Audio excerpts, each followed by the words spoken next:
Correct? Yeah, everyone's here. I see Maria, see my chooch. Gavin, you did not get sworn in yet, correct? Okay. I have not. Sorry. Okay. And someone who's unmuted is very loud. Oh, me? No, I don't think so. Hold on. Pete, will you mute for 1 second? Not you. Yep, it was you. Jen, will you also? Sorry about that. Is the background noise? Yeah. Jen, will you mute for a sec too, if you don't mind? I was muted already. Oh, okay. It wasn't Jen. Okay, weird.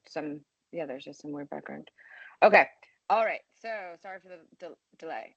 The Provincetown Harbor Committee will hold a public meeting on Wednesday, December 10th at 2 p.m. in the Judge Welsh Room.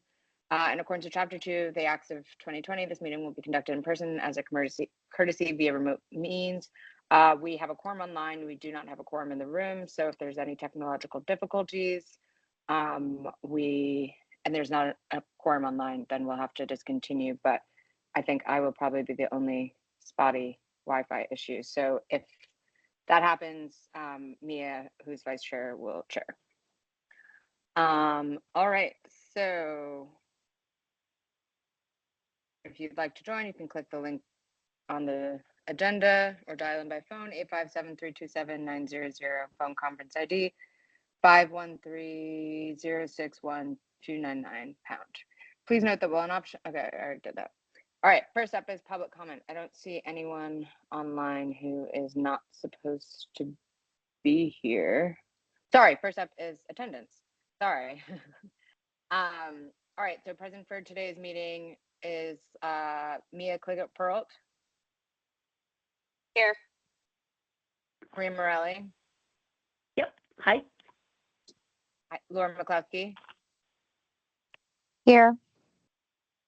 Mike Chute. Good afternoon, all. Yep. And Jennifer Shiwi. Here. And Michaela Murphy Davenport is here. All right, so first up is public comment. I don't see anyone who is here. Next up is approved minutes from previous meetings. If everyone got a chance to look, or the meetings that we have minutes for to approve, did everyone get a chance, and does anyone have any edits? If not, I will make a motion to approve the minutes of July 23rd, 2025 and November 12th, 2025. Oh. Is there, great. I will All in second favor? both of those. Perfect. Aye. Aye. Great. Great. Laura? Yes, aye. All right, and Michaela, yeah, so that's we're all set on that. All right, next up is Harbor Master Report. Awesome. Hello, folks. Let me know if the background, I'm just in a stationary car, so hopefully not too much background noise. I'm going to share my screen. So a couple fun things in the report today. First of all, I want everyone to, in their mind, say a goodbye to Lightfoot, who has been a member of our harbor community for years now. She was removed from the harbor a couple weeks ago before Thanksgiving. after we tried every other way of finding her a new home, we ended up contracting with a company to recycle and dispose of her. So just for everyone's background, because it took a couple days, the process was we tied her to the pier so she could dry out, so we could scrape the hull so that the trailer that came to pick her up would be able to grab a clean portion of the hull. Then we had to take her mast down because she can't go down the highway with a 55-foot tall mast. Our pier cranes just didn't have the height needed. So Winkler Crane came out that night and pulled the mast off the boat. Then we towed her to Truro, and Continental Marine Services out of Quincy has a hydraulic trailer that can go deep into the water, and then also has adjustable arms that can grab kind of any size boat. And they pulled her out for us. And she's going to get sort of recycled and taken apart and turned into parts for other boats and some landfill content, obviously, at their facility in Quincy. Now, Continental Marine Services does this about 400 times a year across New England. And they do it relatively cost effectively. This whole process cost the town $4,400. The next best quote we got was for $12,000. And so very pleased with their services, and they come recommended by the general sort of Massachusetts maritime community. The harbor masters at various towns all recommend them. But I want to, now that we've gone through this sort of full process here, I want to talk about what we learned as a department and how we're going to apply, derelict vessel procedures, I'll say, going forward. So I think of these in four buckets. One, we want to identify vessels proactively when they come into the harbor. So daily scans. When a vessel comes in where we are all unclear of its intentions, we make contact with the owners and introduce ourselves, get their contact information, and then keep records of activities and sightings of various vessels. A big part of helping vessels not become derelict is assisting owners. So making sure that we understand their intentions, their capabilities, making sure that we understand the vessel's insurance and registration status early and provide compliance assistance if owners need help getting into compliance with those. We monitor weather, anchoring, positions and risks, and mooring, condition to the extent that we can to prevent accidents or prevent, issues with vessels becoming derelict or becoming damaged so that they become derelict. And we directly assist boaters. We did this several times this summer we've bought, small amounts of fuel for people to help them on their way. We have helped them with repairs. We have given them tows and repositioned their boats for them. All just to kind of be part of the greater community so that vessels don't get in a position where their salvage or repair cost exceeds the owner's ability to do so, which is the main reason that owners then choose to let their vessels become derelict, is because they are, a derelict sailboat can be a very expensive proposition. And for some people, it's just unaffordable. And so they do not do their duty as owners to take care of their things, but it does fall to us to do that as well. If a vessel becomes derelict or abandoned, when we detect that, we secure it immediately so it doesn't become a bigger problem for the town. We will move it onto town facilities, start building a lien against the vessel should the owner return. We want to be fairly compensated for providing this assistance. And we obtain ownership rapidly there's sort of two paths available to us, through the Mass state law or through admiralty seizure procedures if the vessel is federally documented through the Coast Guard. Once we have ownership, or the vessel sort of disposition is clear, we move to dispose of it rapidly. So for seaworthy vessels, where we have what's called extinguished the previous ownership, we've seized title to the town, we'll keep them safe and then auction them. We successfully auctioned a boat this summer and made $9,000 for the town. So that's the first thing we always want. We always want to rehome a boat for future usage, but we will then move to remove and recycle the vessel if we can't do that. If it's unseaworthy or lack of command, if we can't actually extinguish or easily clear the ownership, and the effort of doing so doesn't meet the return we'd see at auction, we'll just dispose of it. And disposals, we are going to use the Waterways Fund, which is paid for by boat excise tax and mooring fees. Those monies build up in the Waterways Fund. We make about $70,000 a year from those sources. And then we'll just pay out of the Marine Department budget for disposal over the course of the year. And then every town meeting will say, oh, and this year we disposed of X vessels for Y dollars. Does the town approve using the Waterways Fund to reimburse the Marine Department's operating budget for these specific activities, which is a way to make sure that, it's not taxpayer dollars. It is fee money from direct waterways users, including presumably the owners of vessels that go derelict. And so that makes it not a taxpayer-funded service, but a service funded by direct waterways contributors. Any questions on either Lightfoot and her sad demise or derelict vessels in general? The money for this disposal came out of the waterways? Well, I paid for it out of the Marine Department operating budget just because, I want to pay invoices quickly to our partners who help us with these things. But I'm going to ask for reimbursement from the Waterways Fund at town meeting. Exactly. So, and this seems like something that's not controversial. And so when you see that warrant article on the town meeting agenda, please be in support of it and tell your friends.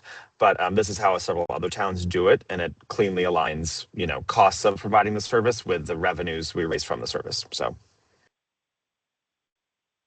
great. That was very nicely explained. Sorry to interrupt. Thank you, Maria. No, thank you. I think this is great because, I think we had a lot of issues Lightfoot we've had for, I don't know, 3 or 4 years trying to get rid of. And I think previously there were interested parties, but because we had so much turnover in harbor masters and didn't really have a game plan, we weren't able to relinquish control of the vessel. So I think that this is great going forward. Thank you for all your hard work. And I'm sure Katie as well. Thank you. Yeah, we have 2 vessels which we're holding for auction next season. Best time to sell sailboats is in the spring when people's optimism for sailing adventures is high.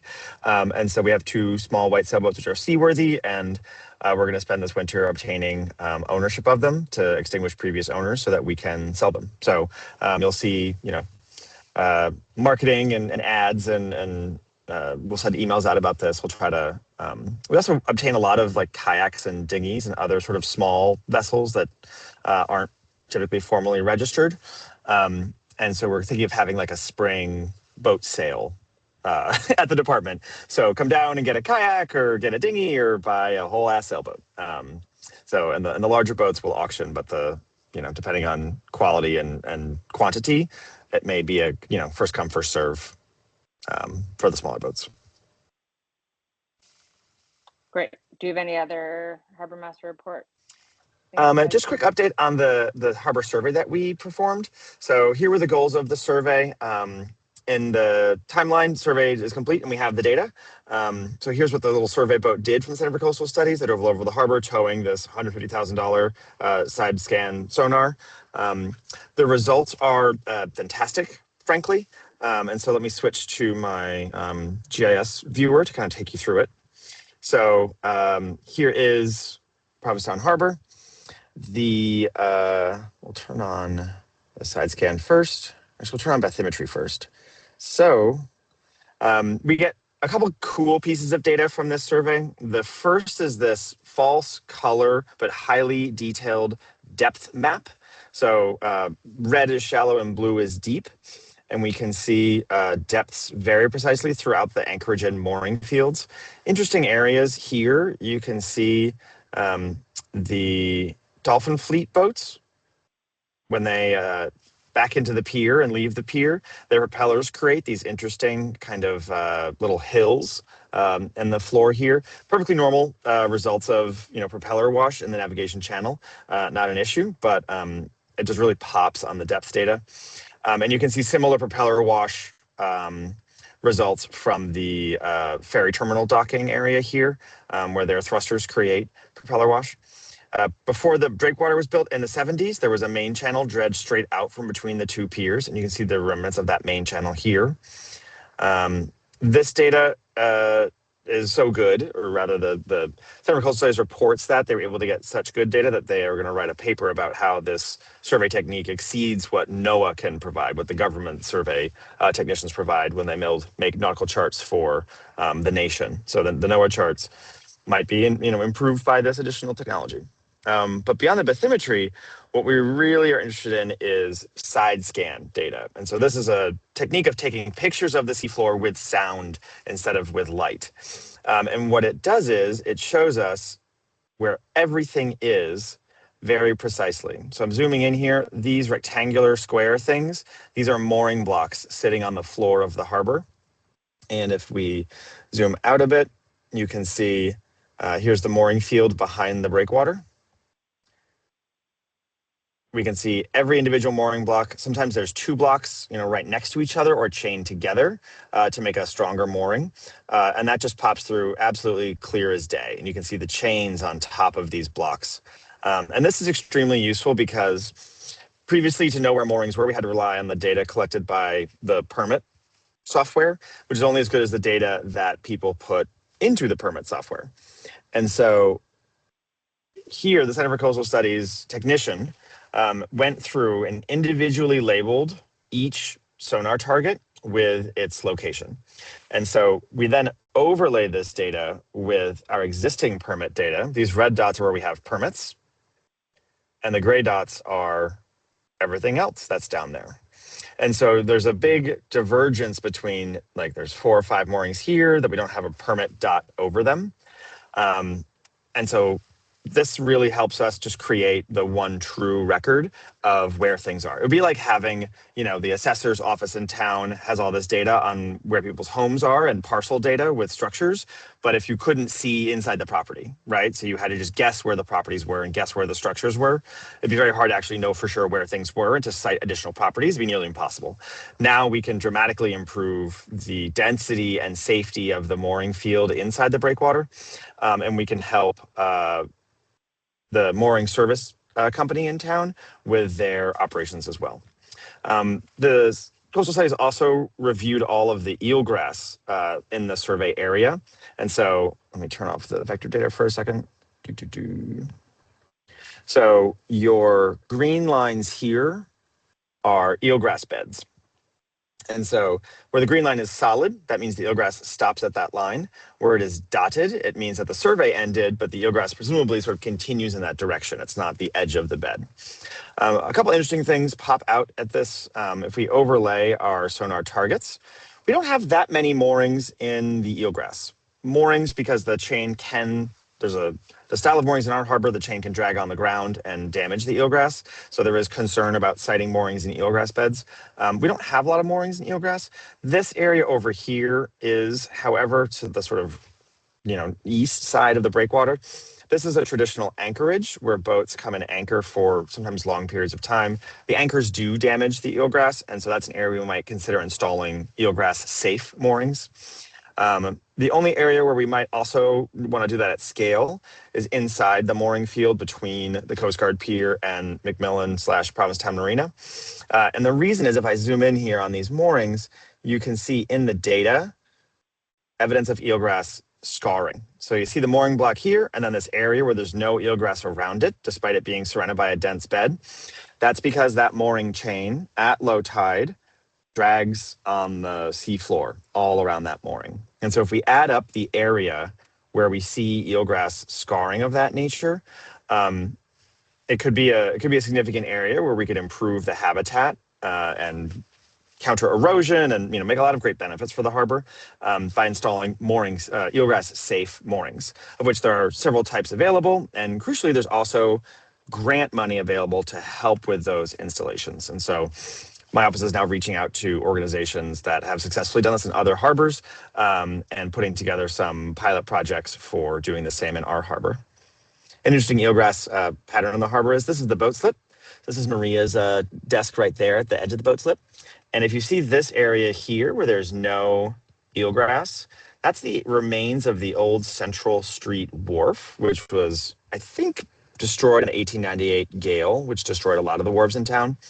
And that's it's just a bunch of like debris, like slippery kind of rocks that prohibit eelgrass from growing. Eelgrass has to grow in a sandy substrate. Those are like rocks and old ballast stones and old pilings kind of just buried there. And so that's an area we might be able to get a grant to invest in remediating that area so eelgrass could complete its path here. And that could be some substantial remediation. And also we could then put moorings there. There aren't any moorings there currently because it's just a terrible place to put a boat. Like if a boat came to rest at low tide or whatever, it would be destroyed by the rocks there. So we might be able to both improve the environment and improve mooring locations in the inner harbor by remediating that. Anything else interesting in the survey? If any of you are missing a 17-foot rowboat it is underneath the attenuator.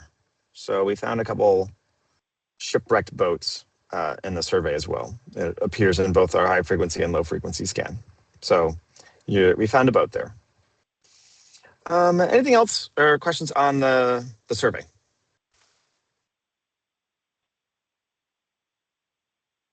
I'm good unless anyone else has questions.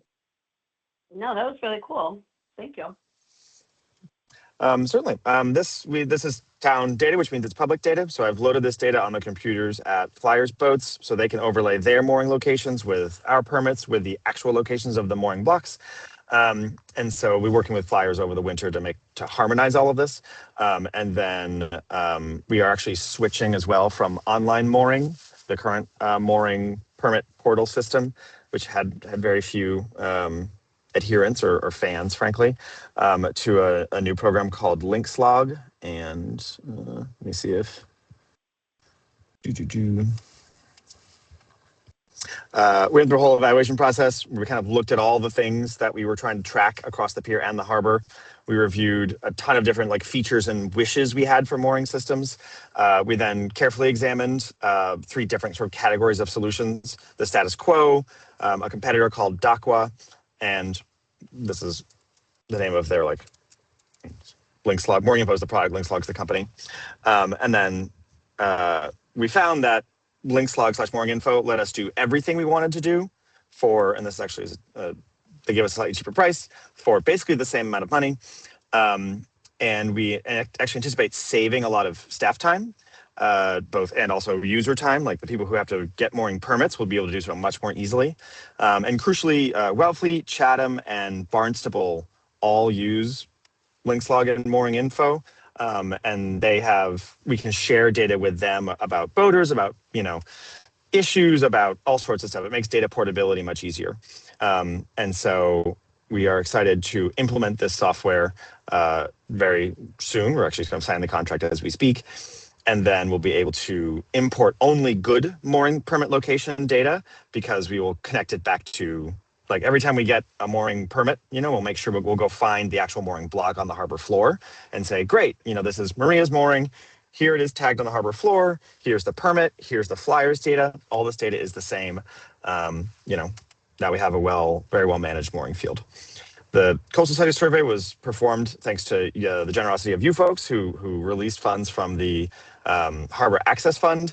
And they said that they'd be willing to do it for other harbors, but not for this kind of deal, because it took a lot of hometown pride and they were extremely thorough in doing it. So I'm grateful to them and to this body for making this data available. Next agenda item is the Chapter 91 Working Group update. And so you folks might recall that a team from the Harvard Kennedy School of Government did a semester-long study on Chapter 91 across the town of Massachusetts. I'm going to zoom through this because this is a 90-page presentation. But there's a couple really key things for us. And of course, this is all in your digital binder. So that email that I sent you with the wrong Teams link, sorry about that, but the correct digital binder link, you can get this full data from there. So here is, here's what their problem they're trying to define was. We have a lot of Chapter 91 properties, more than any other place in the state. But even so, only 1/4 of our properties that are in the jurisdictional area actually have a license at all, whether or not those license conditions are being met. So there's still a huge gap about public access that we need to address collaboratively. The major problem, it's easy enough to identify those properties that don't have licenses and those that do. And between the town and this team, they've already done that. But they've made great advancements in how we work with DEP to actually enforce these conditions, and how we as a town communicate why it's important that these conditions be enforced. So they did a lot of work essentially across the semester. They built us a model where we can identify each tactic we use and how it's going to combine into the change that we want. Here's a couple pieces of data about the licenses that we currently are tracking. So 67 property owners need to provide public amenities across 82 properties. Not too many are expiring in the next 5 years, but again, it's only 15% in the next 5 years that will renew them. But again, 75% of properties do not have a license at all and need one.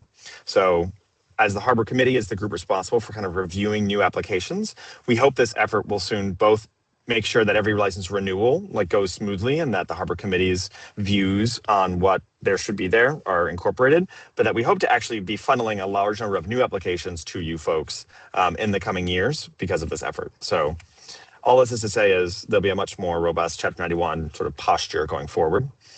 And they built for us a strategy toolkit to make sure this all actually works, because I think we've all been frustrated by Chapter 91 kind of not working for us. So let me just bring you a couple of those toolkits we're going to use. So the team met with the Mass DEP Waterways staff in Boston in person. Our Director of Public Works, Jim Vincent, went with them. And the DEP Waterway staff said, well, first of all, Provincetown is the best town in the state for Chapter 91 already. And that's not surprising given how dense and important our public access is. We're really unique statewide in that sense. But they said, because we're so unique and so dense, they'd like to do something they don't do for anybody else, which is to have a monthly meeting with the town to review everything that the state could be doing to help us more and to just really have a high cadence of operations. And that's something that they had not offered us, or we kind of asked for various meetings and they had kind of pushed back in the past. So bringing the attention of the Harvard students studying it seems to have unlocked in them an understanding that this was important to Provincetown and they should, play nicely with us essentially. When we meet with DEP, we will have sort of clear asks for them and make it easy for them to do their jobs to bring property owners into compliance, especially in a business-friendly way, which is an important component for the town. The team interviewed other towns in Massachusetts and in other states that have public access laws, and at all of these interviews revealed that directly talking to waterfront property owners and making the program very public was very important. It was kind of the difference between success and failure is how much communication are you doing about the program.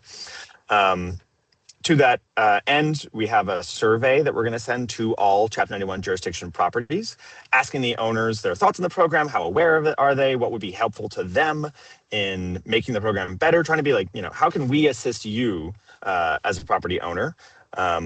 And so that will be going out shortly via the mail. Obviously, engaging local stakeholder groups, including our own Office of Tourism. We're going to do compliance management, which we have done we've already kind of made a lot of progress in that vein using OpenGov. We're going to prioritize, places, obviously. And then, but what's really key here is a public reporting mechanism. So QR codes and other ways for you to be standing in front of a property that should have a public amenity but doesn't, and you can report them right there, 301 style, essentially. So, and we're going to build all that stuff into the waterfront access brand and the online GIS tool. So here's our current brand. It's inconsistent, it's incomplete. It references Chapter 91 without talking about what that is. It kind of confuses people. And people don't really know what it is. So we're going to solve all those problems. And they built for us a whole library of icons, brands, and signage templates that we can use to dramatically improve the public's perception. And the current working title is Shared Shoreline Provincetown. So we're not calling it Chapter 91. Shared Shoreline Provincetown will show everything public accessible over the harbor. And then it will, for each amenity, it will say, this is a town provided amenity, or this, Canary Wharf Park is not Chapter 91. It is a town owned piece of park, but it's part of Shared Shorelines. Whereas the dinghy dock at Captain Jack's Wharf is a private amenity provided by Chapter 91. And so that distinction is important only, at the detail oriented. But this nice branding will go everywhere in town where you can do something fun and public along the water. More examples of the branding here. And each one of these little things will have a, hey, is there an issue here? Report it. And people can flag that they, the dog bag dispenser that's required to be here is out of dog bags, or, whatever it needs to be. I thought this, sign, this is of course just a mock-up. I'm not suggesting we're putting a big sign there, but I thought this was a really helpful way to kind of visualize what the impact of this would be to the average person walking around town. I think this will dramatically improve people's knowledge of Chapter 91. We already have, That's great. yeah, we have brochure templates. And then all of this, of course, can live online as well. And so they built us a simple online map, which we're going to embed, everywhere that we can embed it, where you can search for amenities, you can report issues with amenities, you can get pictures of them, so to speak. And this all is, a part of our ongoing work to establish a cohesive vision, which is going to be really embedded in the harbor plan review and update. And so that is a good segue to the next topic, which I believe is the harbor plan. I guess it's harbor regulations. Let's talk about harbor plan first, then we'll go into harbor regulations. With your permission, Michaela.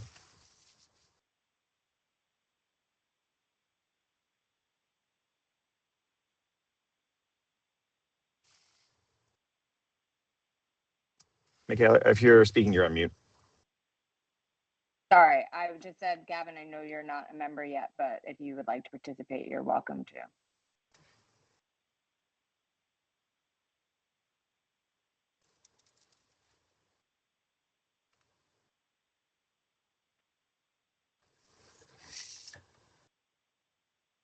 All right.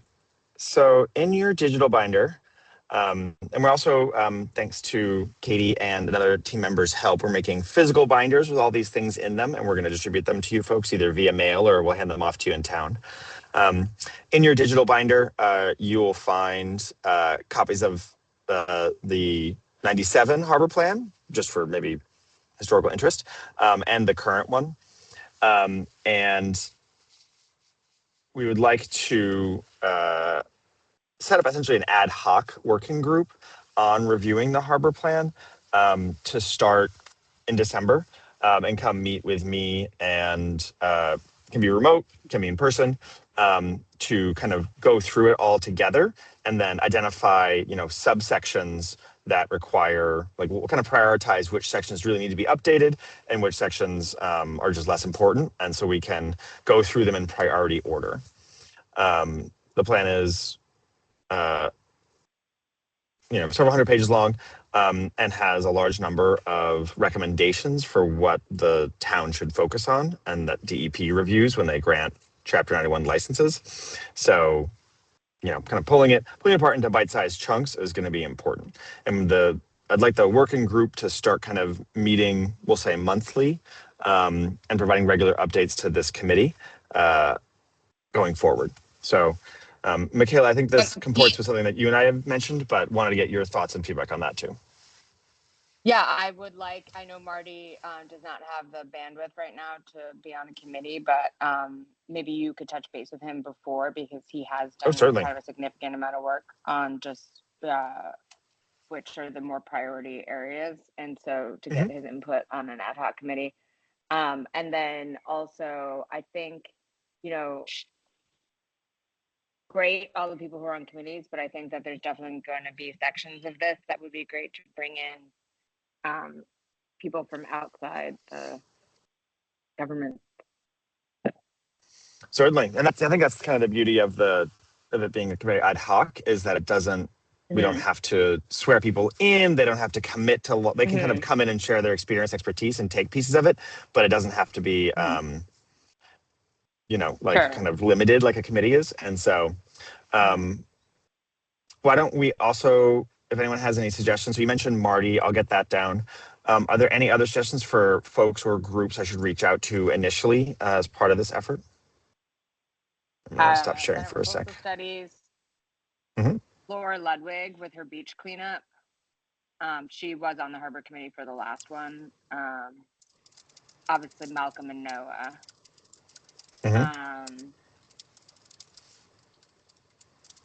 I know Mike Rigo and Bo Gribben. Bo Gribben especially, he had a lot of experience on the when it was the peer. What was the other one? Not peer committee. What was the old peer corps? Peer corps. And he has, kind of institutional knowledge with the regulations. And I think the main thing going forward with this is we want to have as much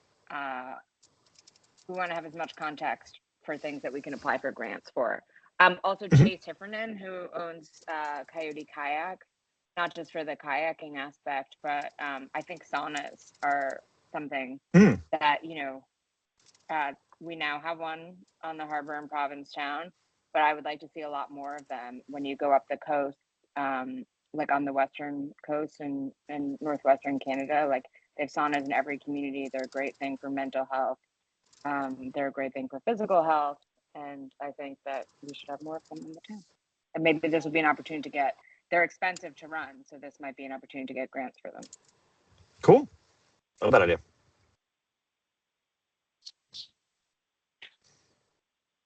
Would anyone from this? Too.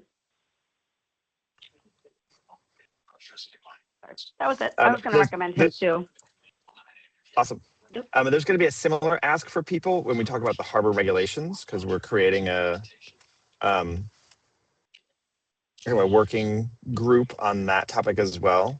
I believe the peer committee meets tomorrow, and they're going to be asking their members for peer regulation review committee. So that's kind of the step we're at, is kind of, you know, labeling and scheduling times and then naming people to be on these efforts. And so between harbor plan and harbor regs, are there members of this committee that feel strongly about being on either group or being involved in either effort? I don't mind volunteering to help out with that. Yeah, I'd like to be on regs. I mean, I'll do both, but I'd like to be on regs. Yeah, the harbor committee is certainly very involved in the harbor plan because you all vote to approve it. So the harbor committee will be consulted about the whole plan, kind of as part of your committee role. But if you want to take a special interest in it, especially a section of it, that'd be great.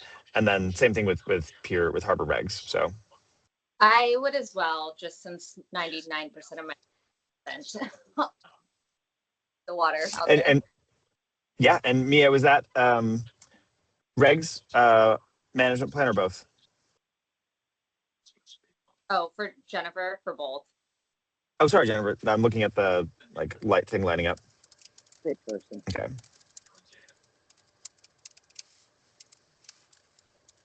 Okay.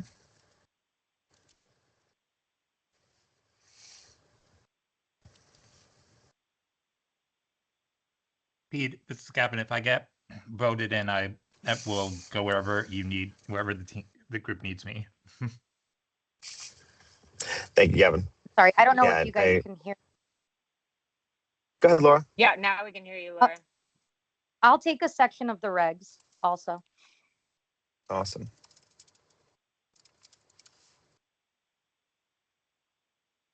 Yeah, this is Mia. I'm just happy to fill in wherever needed. I don't really have any preferences. Excellent. And same. Excellent. Thank you, folks. I'm making these notes.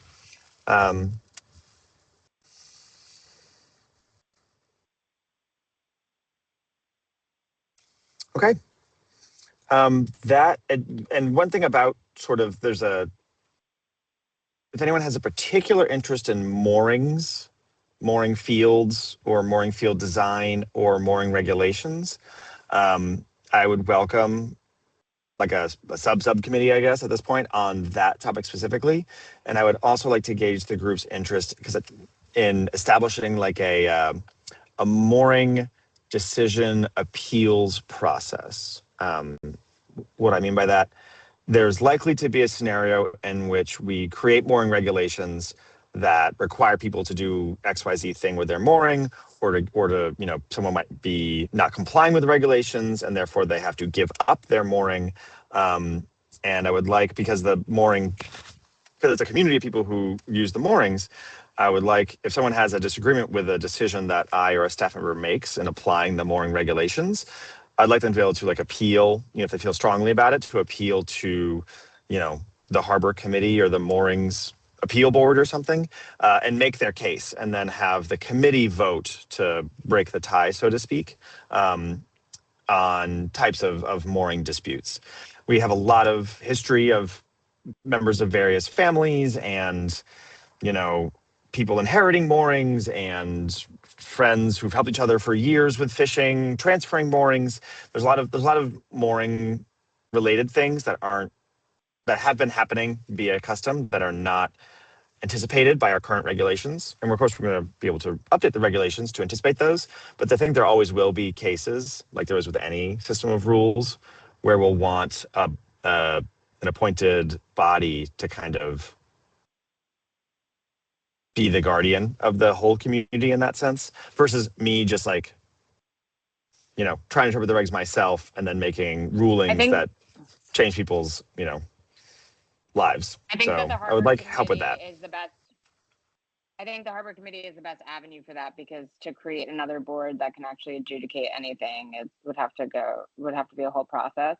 But I do Okay. think in terms of mooring regulations, I think like Malcolm is the mooring king of Provincetown, and that he knows, so I think bringing him in for mooring regulations is going to be very beneficial. Okay. I like that. And then maybe we write a regulation around what the mooring appeals process is, and then the person comes before the full harbor committee and makes their case, and the full harbor committee makes a vote. That sounds like a good thing to kind of aim for and updating these regs. Yeah. So, and just to say that the note would be a recommendation to the harbor master. Yep, exactly. And in cases of safety or sort of like really egregious things, we do want like the rules have to be followed. But where there's all ambiguity, and my review of the data collected by the survey indicates there's lots of ambiguity left. So would much appreciate having the committee take a stance on those things.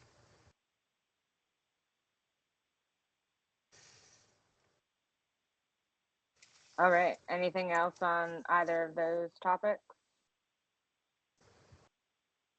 So again, That's it for I me. think we talked about it at the last meeting, but if everyone can kind of take a look, I know it's a long document, so nobody has to read it overnight, but like in the next like month or two, so like by January, February, we have an idea of what sections people are specifically interested in, or if they're not interested, a recommendation of someone that they think would be a really good fit for particular aspects, particular sections of the harbor plan. Because again, even though it's 3 years, we actually have to have this done in 2 years.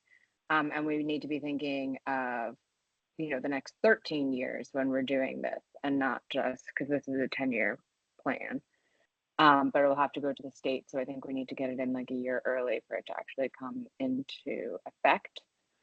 Or 6 months early or something, but there is a process, but just, to be as future thinking about it as possible. All right. Does anyone have anything that they'd like to see on the agenda for the next meeting off the top of their head? If not, if you have anything in the next, are we doing once a month now? I can't remember. We're not doing anything till after the holidays. Correct. Yeah, it's still twice a month, but for Thanksgiving and Christmas, we dropped the second meeting. Got it. Yeah. Okay. So for the meeting in January, if anyone has any ideas or anything that they would like, just email Pete or myself on the next agenda. Otherwise, I think the agenda will pretty much stay the same. Does anyone have any other business? All right, hearing none, I will make a motion to adjourn. Is there a second? I'll A second. I'll second that. Great, everybody seconded it. Just for the minutes, Maria Morelli second that. So all in favor, Michaela, yes. Maria? Mia, yes. Yes. Mia, yes. Laura? Yes. Jennifer? And Yes. Mike? Yeah. Great. Perfect. All right, meeting adjourned. Thanks, guys. Thanks, everybody. Happy You Christmas. too. You too. Bye.